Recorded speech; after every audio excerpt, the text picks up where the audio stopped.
Yeah, we're ready. Let's Yay! Welcome, we're Jonathan. in it. Okay, we're in yes. it. Welcome to the studio. Excited to have you here. Thank you. Are you excited? I am. Yay! Yeah. Do we look at the public or do I look No, at no, you? no. Wait, Okay, this is just way more cash. Yeah, cash. Cool. Like just like we were talking before. It's just a conversation. Cool. And what are we talking about today? We're talking about 3 topics. Yes. First topic was getting into how we met. Yes. Because we're both actors. Yeah. And second topic was we wanted to get into February blues, so we can get into that at the end. Whenever, yeah. Because it's a real thing, and if you guys are feeling depressed at this time of year, it's normal. Don't think you're crazy. Mm-hmm.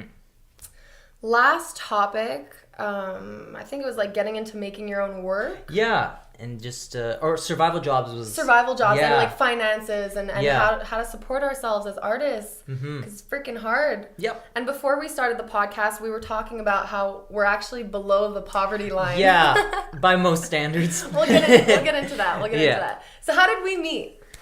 We met, I believe it was at an elite casting workshop. Yes. Yes. And we ended up talking during one of the breaks just because, I don't know, I guess you're an interesting person. Well, because we have nothing else to do. I remember you were talking with a redhead. Rosie Callahan. Okay, We're friends now. Oh, you are? Yeah, Because she moved to Toronto. Yes. And you were like, I gotta move.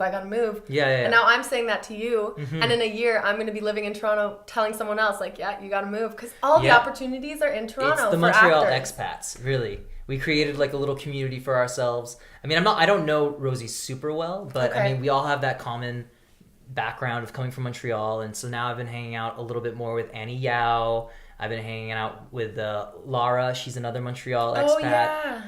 Amanda Petrin. We tight. We write a lot together. Yes. Yeah. Okay, yeah. So you think it's worth it to move to Montreal? To move to Toronto? To move to Toronto. Yeah. Thing is, no matter where you are, you're gonna hustle, right? So if you're in Montreal, you're gonna hustle. If you're in Toronto, you're gonna hustle. And I've been kind of doing the 2-city thing. Yeah. So you're living in 2 cities? Yes. How are you doing that? Well, I can't even live in one city and make it here. Yeah. As opposed to like make it in 2 places. I came back to Montreal for a year before I decided to move to Toronto. Okay. During which time I built a bit of relationship with the casting directors here. Okay. But I was telling you this before, I don't really know any actors here. So maybe my move was a little premature, but I decided, I'm going to move to Toronto because that's where there's more opportunity. And because I have family here, it made more sense for me to get an apartment in Toronto because I could always stay with family while I'm in town.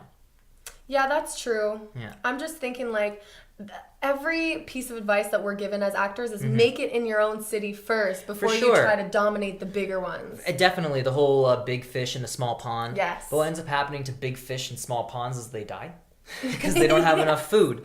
So I tried to get the best of both worlds in the sense that I at least am able to self-tape for a lot of the roles. And for the bigger roles, I come back. I really do. Like, I'll get an audition and I'll hop on a bus, on a mega bus. Okay, how long does it take? Like 6 hours? It takes usually longer. It's closer to 8 or 9 hours. Yeah. Oh, but God. you can use that time to create your own content and to write. And, that's smart because we were talking about how the fact that like I will not suffer through extra work. No. But you were like, first of all, I don't suffer through it because I utilize that time and I write scripts. Yeah. That's smart. That's smart. And so you've written like stuff. I've written some stuff.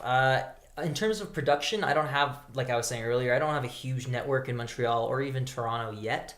I have the people that I love working with, and whenever they grace me with a project that we can do together, then we work together. But right now I've written a piece with Christine Trin. Okay. Or I've started writing it. We're going to be writing it together. A piece, what is it? Oh, it's a short film. A short film. Yeah, I don't want to talk too much about it because it's still in its Keep it on very... the DL. Yeah, on the DL. It's in its infancy. And besides that, I'm in talks with a few people. But it's funny because even though I'm writing while I'm killing time on set or when I'm on a bus, I'm in a bit of a creative hiatus right now because I want to finish the projects that I've started. Yeah. Yeah.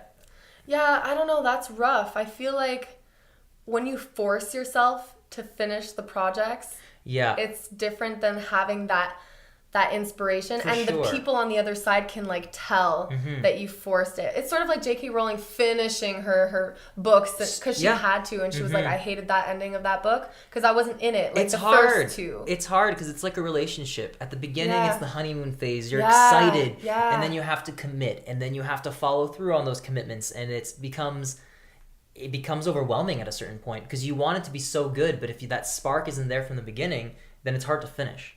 For me, that actually hasn't been a huge issue. It's just a lack of time. I've been balancing the whole acting opportunities with my survival jobs, and these last couple of months have been really busy that way. So once that clears up, which it's starting to, I'm finally starting to see the light at the end of the tunnel. That's good. Yeah, I have like this to-do list of, okay, this is what I immediately need to do once I've done these prior commitments, and that's the film Get Together that I started editing months ago, that I get to edit it little bits at a time, but I really want to sit down and I want to just marathon edit it because it takes me longer. I'm not an editor, but as an actor you wear lots of hats. You have to wear many hats. And I can deliver a nice product, but it takes me a very long time to get there. Yeah. Yeah. So you wouldn't want to charge anyone for that because it would take like triple the amount of time.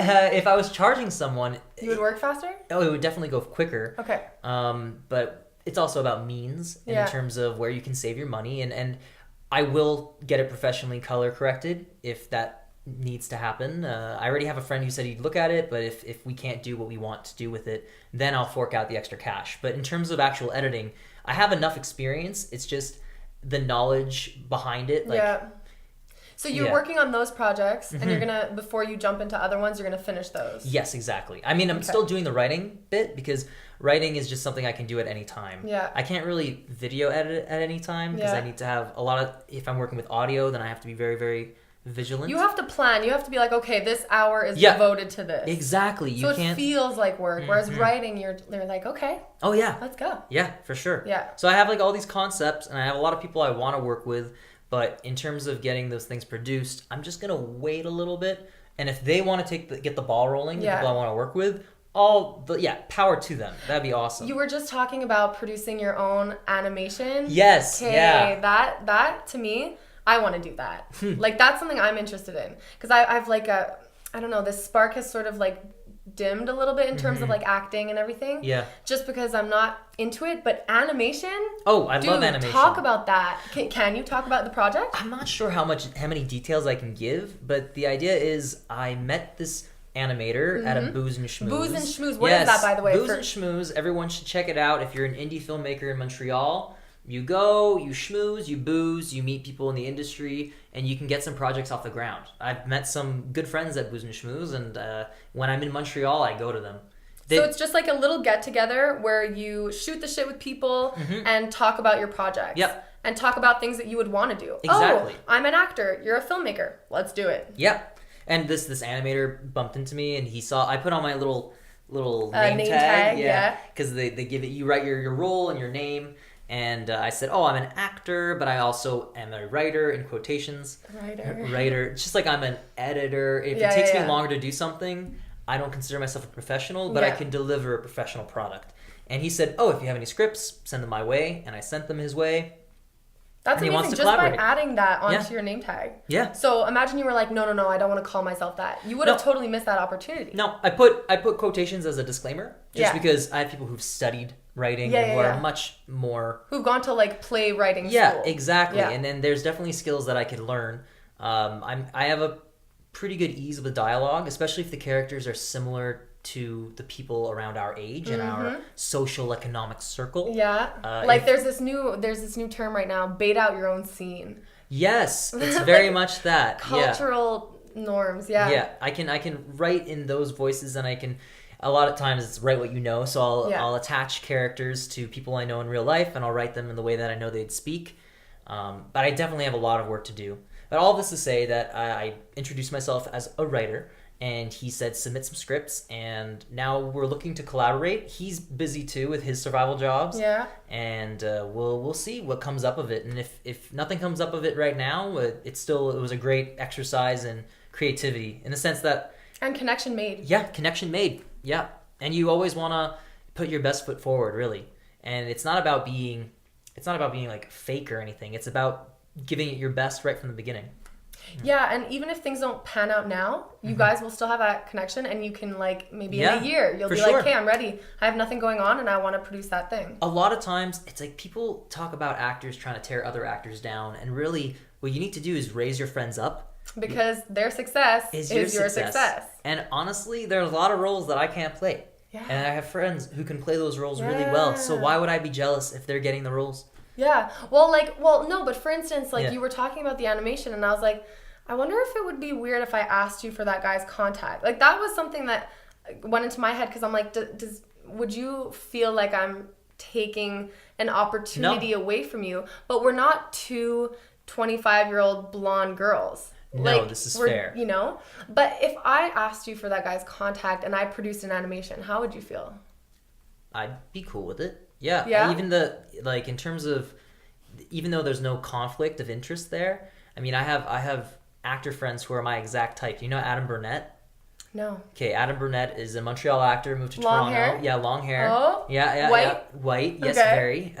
Very. Tall, like same exact. Whenever we have an audition, so I say we have an audition because one time I borrowed a pair of shoes from him. Okay. I got an audition for a show and I straight up was like, hey, Adam, do you need your shoes back? Because I'll bring them to the audition. He's like, yeah, I'm at that audition. But I don't mind. Because you just know that you'll be at the same. Yeah, we're the same typecast. But at the same time, even if you're the same typecast, there's still roles that he's better suited for and roles that I'll be better suited for. Yep. And at the end of the day, his success could translate into my success because there's so much abundance. People think that there isn't. People think that you stole an opportunity from them. It's such a bad outlook. Yeah. I wonder what we could do to change that. I think it starts within yourself. Just noticing that everything is available to you. Yeah. And if you didn't get it, it means that it wasn't yours to begin with. We can talk about jealousy too, in the sense that as soon as you... This is a huge jealousy field. It really is. It's like I remember... Acting, singing, huge. dancing. Because, all of it's... You don't get into the professional performing arts if there isn't a little bit of ego involved. Yeah. There has to be that little bit of ego, but what ends up happening is that ego can eat away at you. I was non-union for a very long time. And I remember seeing people who started acting after I did, and get their union card, and then they'd be in bigger projects. Yeah. And I don't have my union card, and when people get it, I'm like, okay, how do I feel about that? To be fair, one of my best works was when I was non-union. Non-union. Yeah. And a lot of the time, people have amazing projects, and they won't hire union because it's a headache to go through ACTRA and to pay the extra fees and stuff. But there are systems put in place, and you can always talk to Serena at ACTRA in Montreal, and she'll apparently hook you up. She will help you. We're not hook you up in the sense that give her money. Yeah, no. Not saying that. Again, I don't know her that well. I've met her a couple of times. And what she told me, she says, if you want to make a project ACTRA, you approach me about it. Okay. And the only time I produced something under the heading of ACTRA was in Toronto. And when I was producing, I was more of the artistic producer. Okay. And it was really Amanda who handled all of the union stuff. Which is your agent? Or was your agent? Amanda Petrin. Oh, okay, okay. Yeah. I know. Lots of people named Amanda these days. Yeah. Okay, that's pretty cool. Yeah, and I think about jealousy, and I think about what I would be jealous of, and it would just be someone else's skill. But the jealousy would quickly diminish, and it would turn into work now. No, it would be okay, now work. Yeah. So you want to dance like her? How do you think she did it? She didn't just wake up and have those skills. You better put in the work. So it's like inspiration in a way. For sure. And if it turns into anything else, I don't even know... What does it turn into? Going home, resenting? What do you do? What do people do with that jealousy if you don't turn it into something positive? For sure. I don't know. Okay, so what do you think of workshops? Do you think that people should pay money for workshops? Getting back to how we met. We met, and that's when I was getting into acting, and I was spending a lot of money on workshops, on classes. Yeah. People say in order to stay honed and fresh, you need to take classes. Okay, but you realize these classes are $300 a month? Yes. I think that in terms of taking workshops with casting directors or people within the industry, it could be a very smart networking opportunity. Yes. In the sense that if they've never seen you before, you're a new face, why would they look to give you a role when they know someone very well who is able to pull off this role? So what I'll do is, no matter what, you can always learn something at a workshop. I've gone into these things sometimes a little bit hard-headed thinking, oh, well, I've seen every audition on camera workshop. That's when the danger happens. You can't go in like that in anything in life. No, not at all. I've spoken to this person so many times. I know what they have to offer. Yeah. People change. People change. The industry's constantly changing. Yeah. And I always learn something new. And what was I going into this about? Oh yeah, it was the fact that you can go in, and even if you have this mentality that you won't learn anything new, which is the wrong mentality to go into with, in my opinion, you can still use it as a showcasing opportunity. You can put yourself in front of these casting directors. If you really think you're great, well, then show them. Yeah. And then if they want to work with you, they'll call you in. Maybe you'll be called into the audition room a little more often. You may not get a direct role out of it, but if you're making good ripples... And your presence. Yeah. Yeah. And you can learn something. You could be on stage and they could be like, why did you just look away like that? And that could be like the biggest learning moment of your career. Exactly. So... Yeah, I love that. Ooh, that's my stomach. Yeah, I just I'm very hungry, guys. Okay, you spoke a lot about survival jobs. Yes. What does that even mean? So I used to call it a day job, like most people called it. Yeah. But eventually you realize that you're mostly not working during the day, or at least not for me. I'll work nights. Nights. If you're working in the restaurant industry, you'll be working at night. If you're bartending, I've done so many odd jobs. I've worked for the Jewish General Hospital. I worked in registration. Oh yeah. I've worked in landscaping. I've worked in shoveling. Yes. Yeah. That's something that 3 a.m. I start shoveling, and 3 a.m. 3 a.m. sometimes midnight. It depends. You work with whatever schedule the weather gives you. Oh my god. Yeah. Okay. I didn't know that. Yeah. So that's why it's like... But it pays well, which is why he does it. And that's why I call it a survival job. Yeah. Because it's not a day job. It can happen at any time of the day. And people have side hustles, and everyone has a different way about doing it. Yeah. And I think that as long as you're able to be financially comfortable and also be able to be making the art that you want to create, then you're in a good place. I'm still working on the financial stability part of it, but I'm working toward it. I know one thing that I think I wish I would have done was, had I not, because I went into engineering when I first started, higher education, and that's not really something you can do on the side. No. Whereas if I had learned something like computer programming or a trade like electrician or being a plumber, then these are jobs where you have some influence on your schedule. Yes. Which means that if you have an audition and you need to dip out for a little bit to go to this audition, no big deal. If you work a 9-to-5 job, you can't do that. Mm-mm. You have to call sick every time you have an audition. That doesn't work. No. So for me, as soon as I didn't go into acting right away, I had it always in the back of my mind, maybe one day I want to go into acting. I could have thought strategically and said, I'll learn a trade. I'll pick up a skill that I can do, even accounting. I have an actor friend who's an accountant, and with the exception of tax season where he has to lock himself up, he is able to make his living off of that. So that's really smart. Yeah.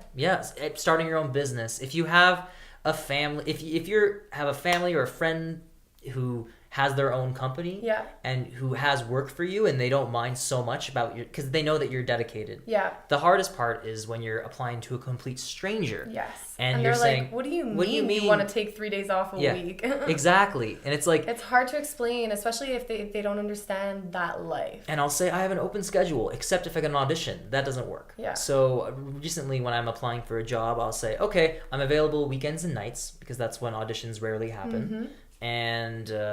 And then if I get a role, a lot of the times the roles that we get are so small that you can call in sick for the one shift. And if they understand, it's not really calling in sick. You just tell them, hey, I booked a gig. They know you're an actor. It always shocks them. It shocks the hell out of them every time. They're like, wait, what? You have to miss a shift because of your career? But if you have a good boss, then they generally understand. Yeah. And I had a job for an ice cream catering business, and during the summer, like serving ice cream. Yep, serving gourmet hipster ice cream. Gourmet hipster. What does that look like? Oh, it's like fleur de sel, salt sprinkled on top of praline and caramel, and high class. Oh yeah, there's like foie like gras. Us below the poverty line. No, we can't afford that. Okay. No, we can not. But just one scoop. Or if it's for a special occasion, like, if it's your wedding or a funeral, you know what I mean? Who knows? Maybe you want some ice cream to cheer you up. But that job during the summer was fantastic in the sense that, if I couldn't make it to a shift, I would call the roster of ice cream servers and I'd say, can you take my shift? That's true. It becomes more complicated during the winter in the sense that, that's you. In the sense that there's less gigs, so there's less staff, which means you can get less replacements. Yeah. But I was listening to Inside Acting, which is another phenomenal podcast about the acting industry. And they actually call survival jobs thrival jobs. I like that. Yeah, thrival jobs. Because we don't want to look at these jobs as a means to survive, but rather we have these jobs to thrive in our actual careers. For sure. Like when you're first starting out looking for some financial sustainability, then you might not be working the best survival job. Yes. But if you can find a job that you can work in tandem with your craft, that's ideal. And I have this one job at the McGill Simulation Center where we're all actors. So if you say I have an audition that day, they're like, okay, you're done. You're off. Because they understand, because we're all part of the same community. The standardized patient program in Ontario doesn't work like that at all. Oh, no? I'm part of 3 different institutions, and they're well run, and they're understanding in the sense that if I let them know the day before certain events, they can find someone. Okay. But there are some tests that are on the weekend, which are fine, but their training falls during the week when I might get an audition. Yeah. And if I get an audition at the same time as the training, then I can't work the weekend. Yeah. So that's not their fault. That's just the way that the system is set up in Ontario. Because otherwise, that's an awesome job. You get to flex your acting muscle. You get to learn about medicine. And so when I tell my agent, like, no, I'm not paying physically for courses right now because I can't afford $300 a month for once a week to practice. Are they talking about which one? Are you allowed saying? Well, just to study at, let's say any acting places, Susanna Lanier, Gilles Plouffe, I love them as teachers too, but it's too expensive. Yeah. Not that they're charging a lot, but I just can't afford it because I'm below the poverty line. That's actually something that actors... That's hilarious. But that's actually something that actors kind of did to ourselves, is the fact that because we didn't hold ourselves accountable, it was almost like the prices went up so that you commit to it. Yeah. And that's kind of crappy. That's sad. Yeah. But it's true. Scientifically, there are studies done that people will only commit to something if they're paying money for it. Yeah. Which is crappy, because if you wanted, there are lots of actor groups that you could join. Yeah. I don't know so many in Montreal, but I know in Toronto they're a thing where it's like Toronto Cold Reads. You go, you get new material. The author gets to hear the material read aloud, so that's what they're paying with and what you're paying with. But then when you're going to a booze and schmooze, a little get together where people are asking you, maybe their agents there, and they're like, so how's your training going? What are you doing for training? It's like, I do train, but just because I'm not paying for it, it doesn't look like realistically that you're training, which is kind of annoying. Which is that's tricky, and so you're paying just for the look that you're it's called pay to play. Pay to play. And it's a thing real thing everywhere. It's literally getting a piece of paper, your degree, so that you can pay to play in society today. Pay to play in society today. Oh damn. Okay, so we spoke a little bit about how we met and what we're going through. And we wanted to touch upon finances. So what could you talk to people about who are struggling financially? Well, at the same time, I'm struggling financially. I am too. Yeah. I'm living paycheck to paycheck. Yeah.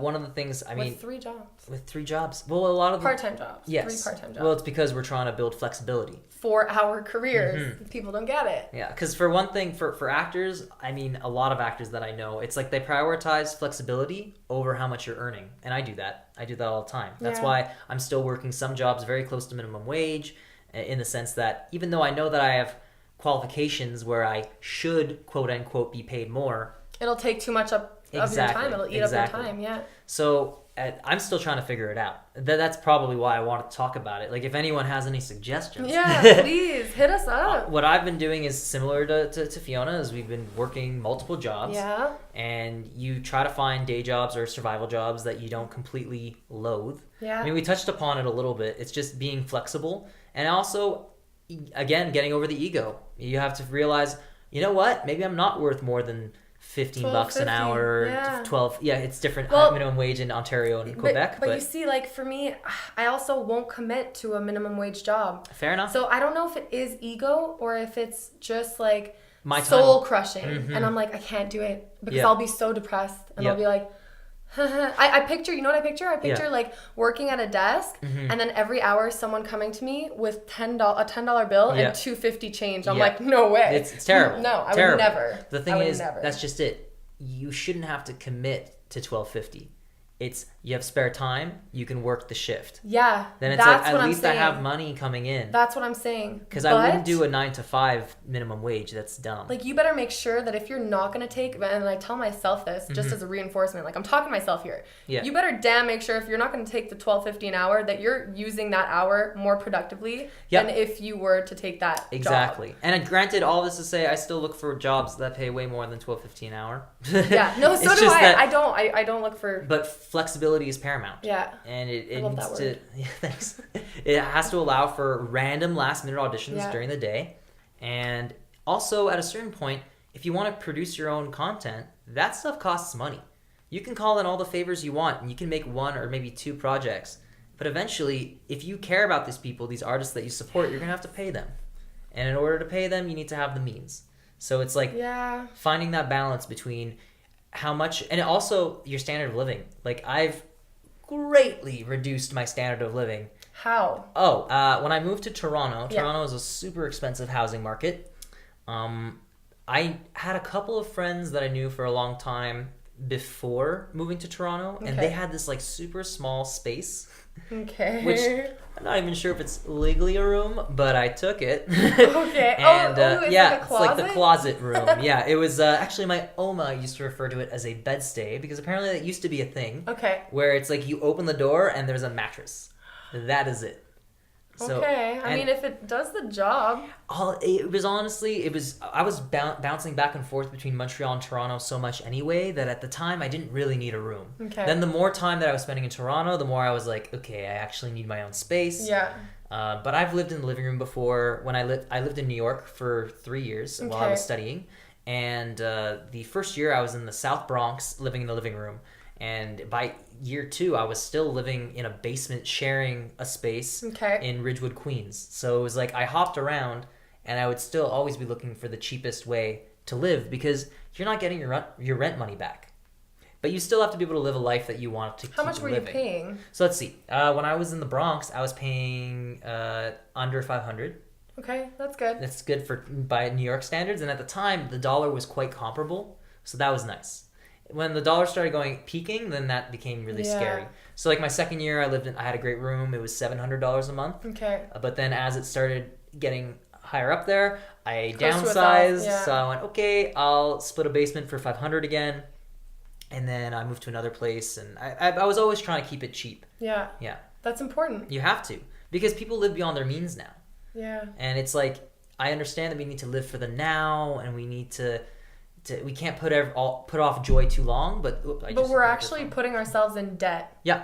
And we were talking about credit cards before. Yeah. And how we're living. Well, a lot of people use credit cards as they have like $20 bills in their hands. No. Use it like a debit card, where at the end of the month you pay it off. You pay it off completely. You need to build your credit. That makes sense. Yeah. Completely. But the people who are paying the minimum and then end up paying interest on these purchases, that you're stealing from yourself. Yeah, yeah. What you do when you make a negative financial decision like that is that you are robbing from your future self. Yeah. And ideally, yes, in the future, your future self will have a better paying job. Your future self will be in a more financial secure situation.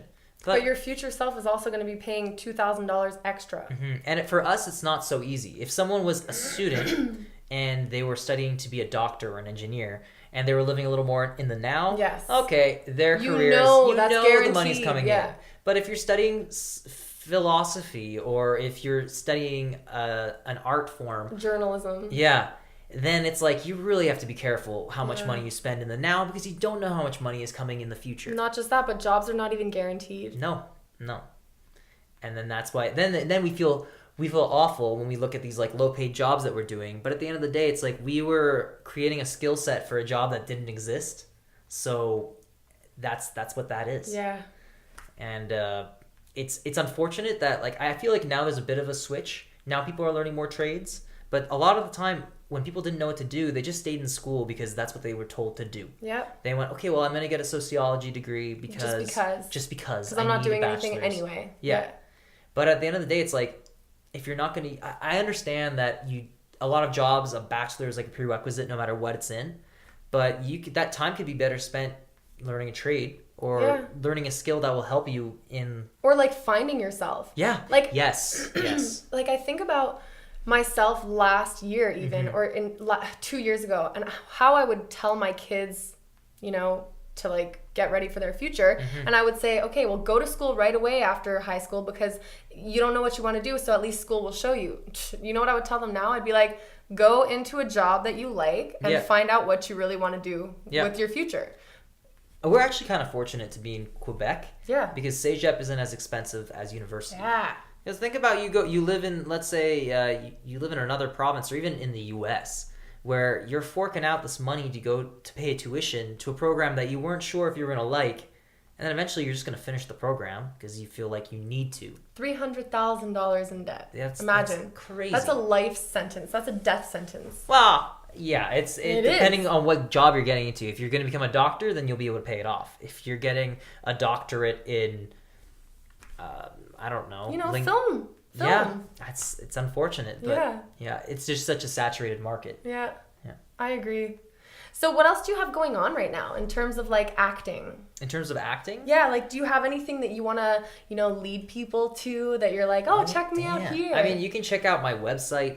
All of my acting stuff that's available is on there. Okay, what's it called? It's at jonathanvanderzon.com. Yeah, I designed the website myself. I saw it. Thank you. It inspired me to design my website. Oh, cool. I'll have to check that out. So I did that too, but it's on pause because there are some things that it's hard to create your own website. Yeah, it's tricky. I mean, I used Squarespace. I used a website builder. Yeah, I used WordPress, but you have to like code and stuff. WordPress I have not seen a mobile WordPress website that I've telephone? Yeah, okay. That I've been really impressed with. Okay.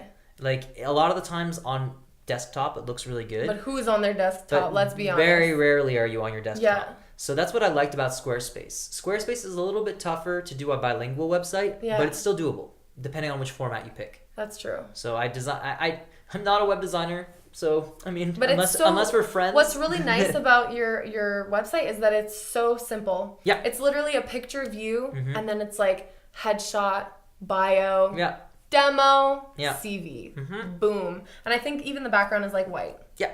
Yeah, I'm a creep. I know everything. I was like, that is exactly my website. Like. That is what it looks like. Yes, it is a very minimalist website. And we can get into your demo too. I was telling you this before. I was like, your demo is really, I'm looking into making my own, so I'm taking hints from yours. Oh. And what should stand out in a demo is little flashes of character. And you have that in yours because the actual content, the story of what's being portrayed is so memorable. In one scene, what can you explain that hacker scene? Oh, for that's the a commercial. That's it's a commercial. A lot of times they say not to put commercials on your demo reel. Why? I didn't even know that. Well, for one thing, it could become a conflict. So let's say I was doing a commercial for Payless shoes. And so then I did the commercial for Payless shoes. Nike wants to hire you. And Nike wants to hire me, but even though they stopped running the commercial and I'm no longer in conflict, if it's still on my demo reel 4 years later, then it's still, I think... I get that. I see that. Yeah, so I'm not sure if that's the actual rationale, but that's what that's what I think. Yeah, I can see that. And a lot of times people think, oh, well, if you're a commercial actor, then you're not a serious actor. Oh my God, there's so many of these super annoying, like... stereotypes. What? Oh yeah, like one time I was doing extra work and I was talking about my survival job and one of the extras was like, oh, I wouldn't talk too loud about your survival job because, you know, we're all working actors and if people know that you have a survival job, then it means that you haven't succeeded. And I'm like, dude, we're here doing extra work. Like, this is not acting. Means we haven't. This is a survival job. Yeah. If you don't see this as a survival job, then I don't even... What is your definition? What is your definition of success? Exactly. Yeah. I kind of lost track of what I was talking about. So you were saying you're talking about commercial actors. Yes, commercial actors and putting on my demo reel. Yeah. But this was cool. It was like a very character role. I was playing a hacker and it was... Wait. I have to stop you. Yeah. So there are people that think that commercial actors are not real actors. Yeah. Do you know what? I feel like to be a commercial actor, you need to be that much more of an actor and like refined in your skill because you need to be so much more. Depends on the commercial, but it depends. But most of the time, like I was only taking classes and stuff, and I go into a McDonald's commercial. Yeah.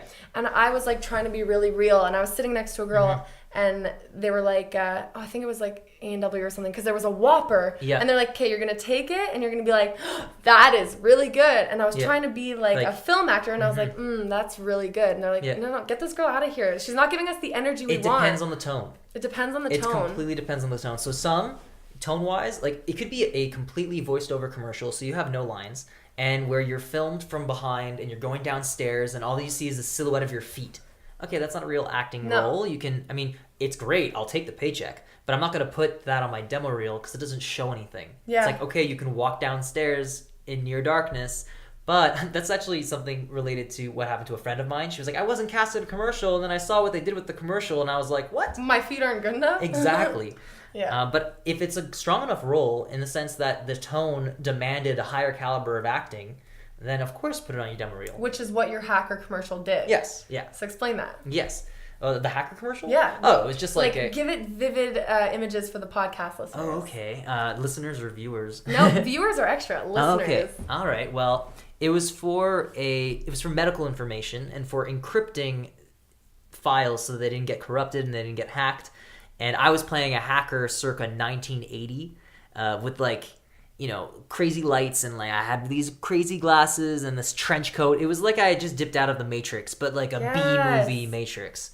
And there's like German music playing in the background. Yes, there's German dubstep. Yes, it's insane. Super high, highly stylized. So much fun to do. Okay, and then you're on the computer. Yeah, and you're like typing, like your hands are like flailing. And you know what? That keyboard was hooked up to a program that would just put in random code, so I could type whatever I wanted. So sometimes I was going like crisscrossing my hands as though I was playing piano, and it would just type whatever, or like I was like hitting it with just my index finger, which is actually closer to how I type, I'm sure. Oh, yeah? Oh, yeah, I'm a terrible typist. Okay. Yeah, I'm awful. I grew up at a time when there was that transition, and my peers know how to type super well, and I'm like, oh my God, it's awful. So you would type, and then the code would still come out perfectly? The type would come out perfectly, yeah, and it was the crazy music. There's that on your demo reel, and then what else is on your demo? Well, there's Eau de Jésus, which we were in together. We were in together. Yes. We played in a short film together. Yes. It's considered a short film. It's considered a short film. Yes.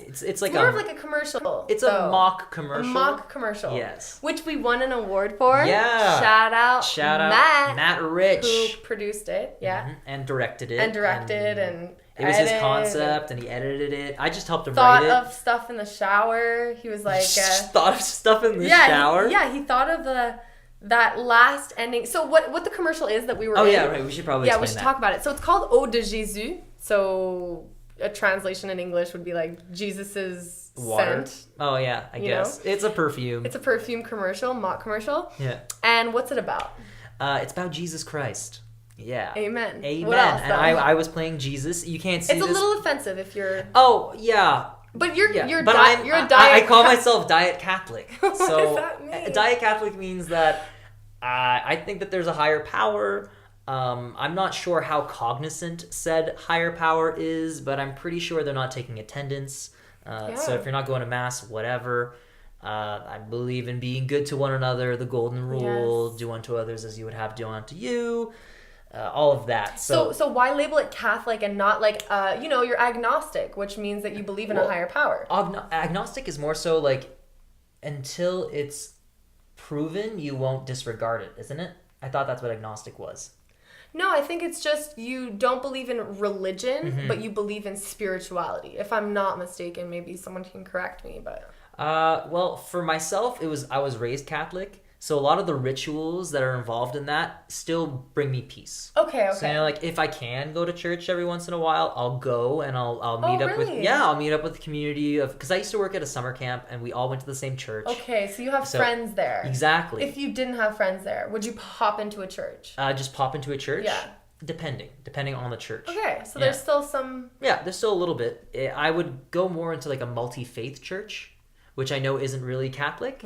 Okay. Multi-faith is... Well, they can exist in unison. Yeah, for sure. It's like, the church that I used to go to in Montreal, or that I still go to on occasion, Holy Family Parish, shout out. It's a great church. I had friends there who were Jewish. I had friends there who were Muslim. That's beautiful that they can like exist in harmony. Mm-hmm. Yeah. They would all go to the Mass, and it's like, there's the sections of the Mass that are more catered to the New Testament.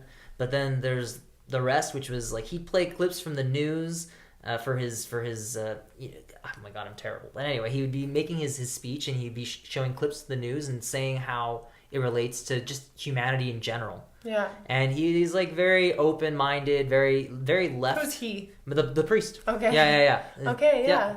So I don't think he's seen the video. Probably best that he hasn't seen so it. So if you guys want to see, you can just YouTube Ode de No, Jesus. you can't. It's off of YouTube? It's off YouTube. Why? Because we're doing the festival circuit. Oh, no. So, no, that's What's good. That? Well, like Fantasia. Yeah, which we won an award for. Yes. What is it called? The Silver Audience Award. So the audience loved... Yes, it was like an audience favorite, second place. Cardboard City won. Cardboard City is phenomenal, and you should check it out. Okay. I'll send you a link. Yeah, I have no idea what that is. But yeah, you're like, what the heck is it? No. Anyway, yeah, I'll send it to you. Okay, it's really funny. Send me a link for that. But Ode de Jesus was on YouTube. Was on YouTube, and we took it down because in order to be allowed into festivals, it can't be online. Whoa. Yeah, depending on the festival. Some festivals are chill. Okay. But because otherwise, why would someone go to a festival to see a film that they can just access online? Yeah. So we'll eventually be going back online. Not sure when. Okay. Once we're done applying to festivals. And again, applying to festivals costs money. So it's another expense. But yeah, once it's back online, for sure. Go check it out. Go check it out. And if not... well, just follow us on the social media. And we might, like, send it to you. Yeah. There might be, like, a screener link. Or you can come see it in the festival next festival. We just screened in Toronto last week. Oh, wow. Yeah. At the Toronto Indie Night. And how was it received? Oh, they loved it. Yeah. Apparently. I mean, I actually really couldn't be there. Oh, okay. Yeah. And, it's funny. It's comedic. Yeah. I think if someone takes it too seriously, then it will rub them the wrong way. I think if you're really deep in your faith, because half of my family is. Yes. And they watched it and they were like, wow, you did that? Yeah. I mean, my family is all kind of diet Catholic. I'll call them that. Okay. And they didn't didn't really care. And mine's not a diet. Like the full meal plan. Well, what I tell people, what I tell people is that we're really spoofing the perfume industry and the movie industry in the sense that they romanticize everything. Even me being in it and a part of it, and I rewatch it, it doesn't look like you guys had to have told me that you're spoofing the perfume industry, because I would look at it like it's a mock on religion. Interesting. Yeah. Okay. Well, I felt like we took enough... But I don't care. Not that I don't care. I'm not affected by it. Yeah. I think there's like a little bit of resentment in terms of like religious... Right. Like beliefs and stuff in me. Mm-hmm. So I don't mind it. You know what? It may have just been because I helped co-write it that in my mind I was like, it really is... We're spoofing the idea that they can take anything and romanticize it. They can sexualize anything. Yes. It's like literally half of perfume commercials is someone driving a car or, oh, I'm digging a hole. Yeah. Like, what? Why is that? Yeah, like, that's nothing. I saw this in the Estée Lauder store the other day. It was this girl taking her purse, walking down the stairs, being upset at her boyfriend, and like giving like a really intense look at her boyfriend, being like, no. And then he's like chasing her, and he's like, but wait.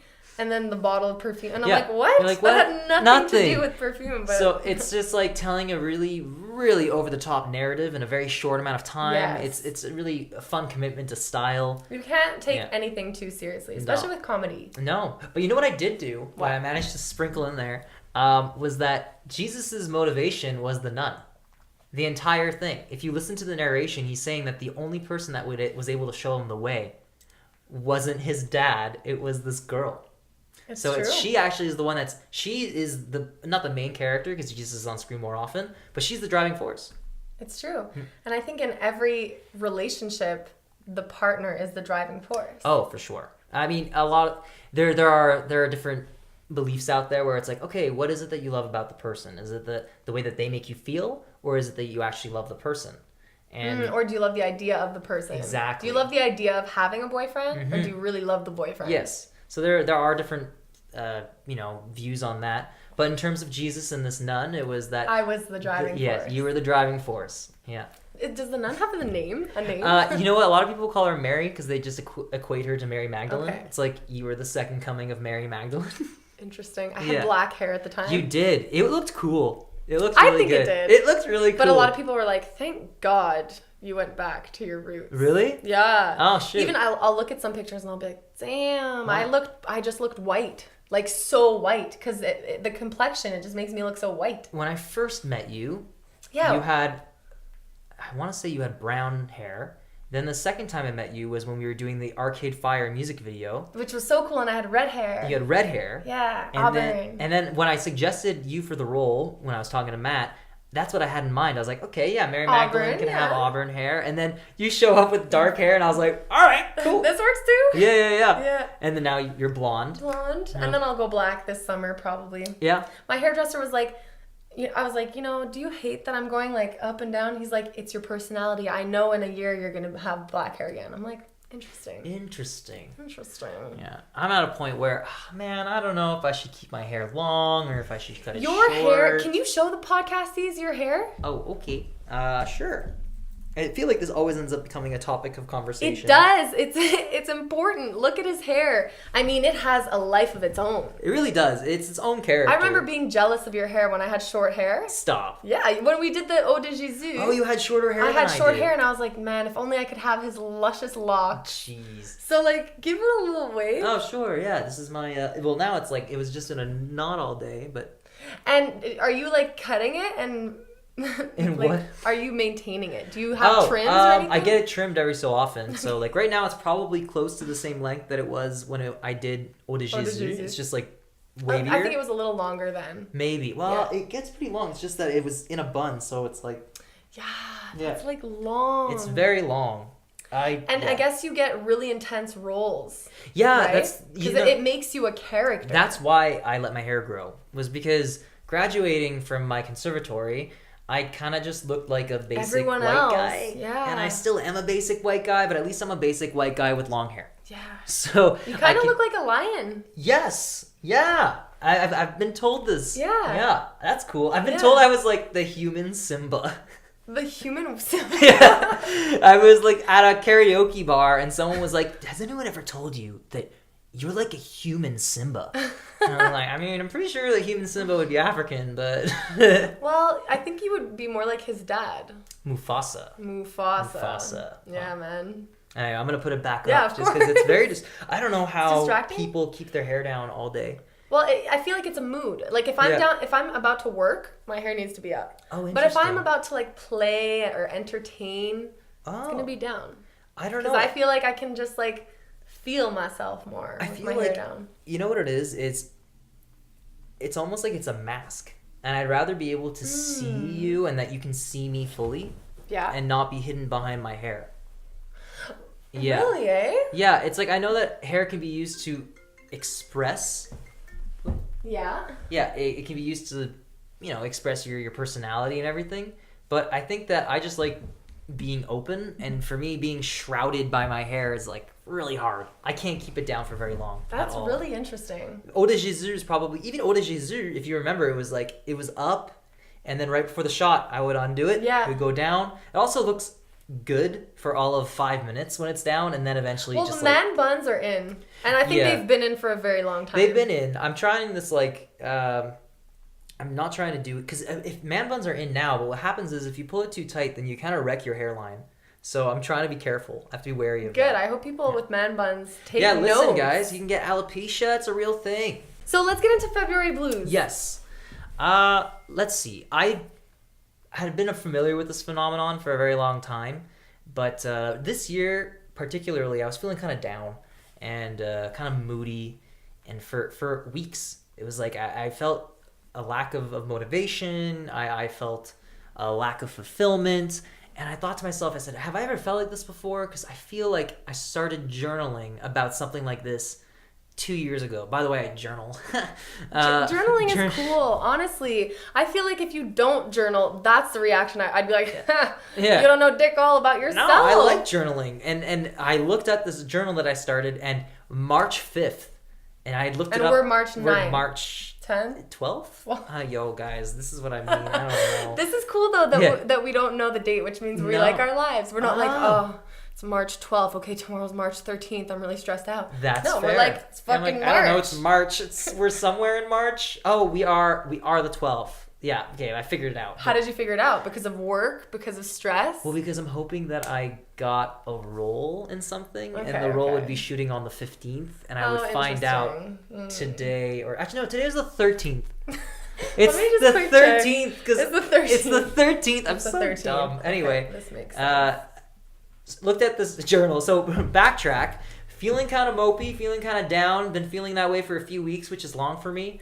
And then I look at this journal, and on March 5th, like clockwork, it says, "Hi, I'm starting this journal because I'm feeling really shitty, and I've been feeling this way for a few weeks. I don't think I've ever felt this bad before." I'm like, "Oh shit, past Jonathan has gone through the same thing."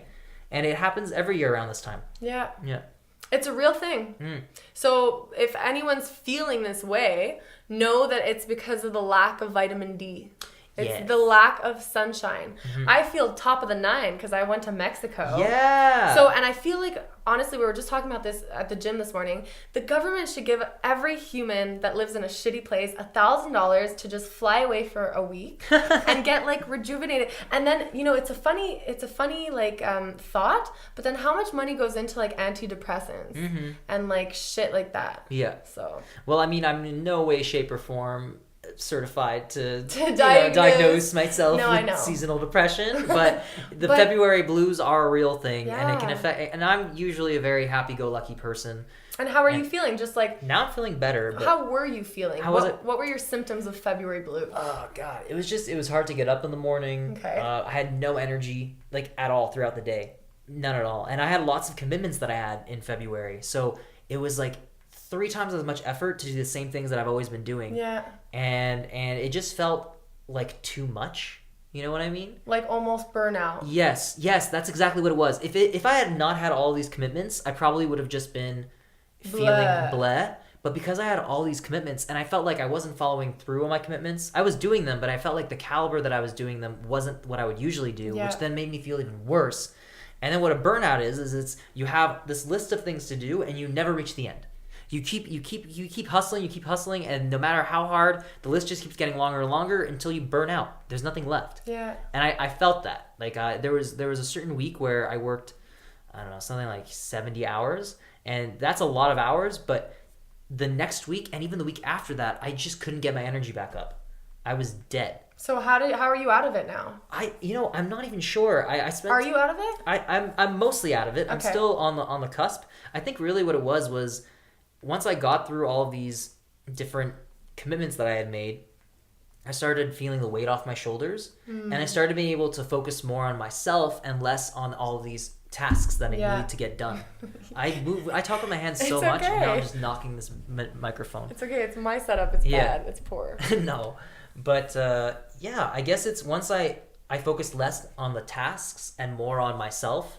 And also surrounding myself with positive people. Yeah, that's huge, man. I'm usually extroverted, and there were times when I didn't want to see people, which is weird for me.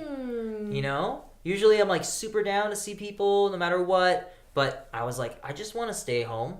And I didn't even want to stay home because when I'm in Quebec, I stay at my parents' place, or I stay at my brother's place, I stay at my friend's place, and I like didn't want to be with anyone. Whoa. So that was like really weird for me. So I'd take walks, or I'd like get my space. I'd need to find my center, and then once I was feeling comfortable with myself again, then I would seek, I guess, extra help from people who I felt had positive energies. Okay. And positive energies. I used to, like, when I was in engineering, this is the kind of talk that I was like, energy. Yeah.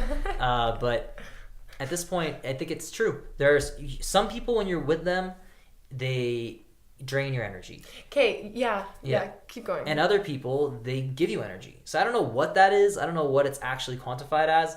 But when I was feeling in a funk, I mean, a lot of the work had to be done myself. You can't distract yourself with other people. But I did like being, eventually I was able to come out of it a little bit and be brought more out of it by good people. Yeah, people that uplift you. Exactly. And I feel like if you have the reaction of like the positive vibes, I feel like you're the one who drains energy because you don't get it. It's like whatever. If you don't agree with it, then just whatever. Then why voice that? What difference? No, you can voice it. I mean, it's fine if you voice it, but it's like the way. This is true. Like, I don't want to shut anyone up. If you don't agree with me, you can totally tell me that you don't agree with me. I just mean like it's like the way it's said, like the. Yeah. It's like, well, dude, maybe you are the poison. Maybe people are trying to avoid you. Yeah. You know. Anyways, for the last couple of minutes. Oh my God, it's already up. I know, yeah. Jeez. Okay, so I want to ask you a few questions. Sure. Over the podcast, as it's evolved, I asked like a couple of questions at the end. Okay. But I realized I really want to ask you all of the questions I've asked people. Okay. Because I'm curious for your answers. So for one of them, if somebody's about to give up on their dream, what would you tell them to not give up? If they're about to give up on their dream? No matter what that dream is. I think the first thing you need to do is ask yourself why you're giving up on the dream. Because I think what you'll do is people compare themselves to, it's that common saying, you could be at your chapter 1 and you're comparing someone to their chapter 30. So I would say don't give up on your dreams as your go-to. Question, why is it that I want to give up on my dreams? Is it not giving me the fulfillment that it used to give me? Yeah. And if it's not giving you that fulfillment, why isn't it? Why? Because keep digging deeper. Exactly. Yeah. Because there was a reason why you loved this thing before. And it's like a relationship. It's like you're at the beginning, you're in the honeymoon phase, everything is going well. When you start painting, everything is going well. And then you realize it's harder than you thought it was going to be. And when someone is, a wise person knows that they know little. And if you're just beginning at a craft, then you need to be able to commit to those 10,000 hours. And you need to ask yourself, am I willing to commit? Because if you're not willing to put in the work, then you're not going to be able to reap the rewards that you were infatuated with at the beginning. Yes. So love the process. Yes, love the process, for sure. Okay. Yeah. And if they've really started hating the process? And if they've hated the process and what they're looking for is no longer bringing them joy, because people change. What brings you joy before may not be bringing you joy anymore. Then, I mean, like I was saying earlier, look at it from all angles. See, like, is there a variation of this that I can still do? And if not, then, I mean... And what kind of, like, image are you trying to fulfill? Is it the image that someone else put into your head of becoming a mechanical engineer? Or is it your own image of being a superstar? Oh, okay, I see what you mean. No. So that's just another thing. Like, just know what kind of image you're trying to fulfill and why. So when I was in the 8th grade, I was telling you the story earlier, I was really good at history. I loved history. I would wake up in the morning and I'd watch the History Channel and I'd learn all the things, and then I would get to class and I'd read ahead and I would know everything that was going to happen. And my teacher at one point said, "Hey, do you want to be a historian?" And I went, "No." No, and she's in a historian voice. She says, "Why? Why don't you want to be a historian?" And I said, "Because I don't want to study history. I want to become a part of history."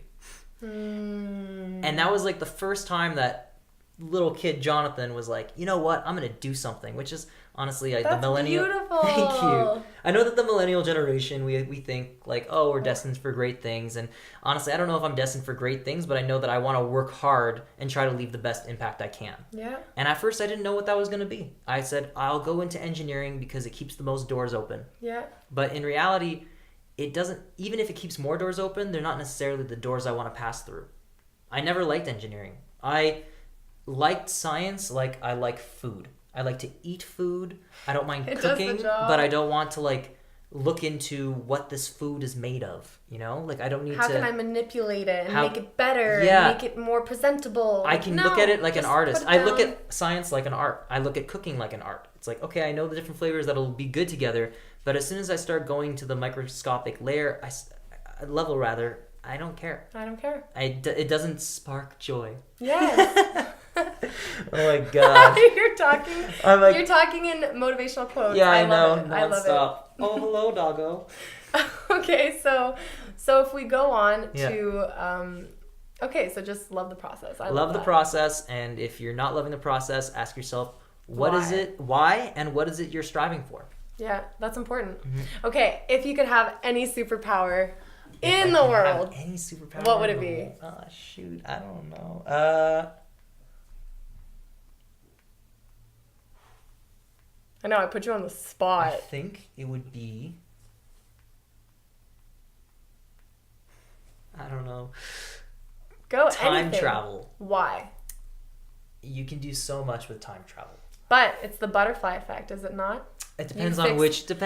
You touch the wall in 1747, and you're not born anymore. So, that's one understanding of time travel. Oh, school me. Yeah, well, it's because there are different ways. There's that's if you go back to the past and you weren't supposed to have gone back to the past, then you'll change the future. But what if you were always supposed to have gone back to the past? What if you going back was part of the grand timeline? That's crazy. That's a crazy way of looking at it. That would be sick. I would love doing that. And then you can travel to the future, and you could come back. Oh, that would be interesting, because then I don't know if you could change the future, but you know what was happening. Realistically, I'm not sure if you'd be able to change the future, but it would just be so cool to be able to do that. For one thing, I'd be able to... I think I'd be very scared. It would have to be under really controlled circumstances. Like, you better believe that I'm having a bubble over myself if I'm going to, like, the land before time and there's, like, dragons everywhere. Oh, here's the thing. I wouldn't go to prehistoric times because right away, if there's a virus around, then I can catch that virus, I'll die. Yeah, no. But there's certain things like, if I wanted to, I mean, I have to be careful about the Black Plague and everything, but, like... Watch Mona Lisa be painted. Exactly. Or get to know these characters that I'll be playing, let's say. You know, let's say I'm playing a role in a movie. I want to know what life was like back then. Or pick Martin Luther King's brain. Yes.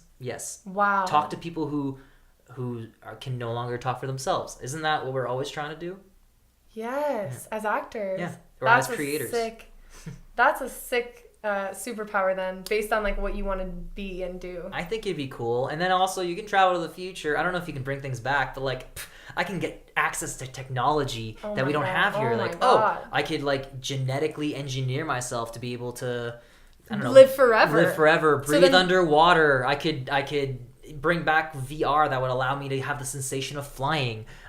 That's just it. It's like if I could go to a future where I could access this technology, then that would be insane. Sky's the limit.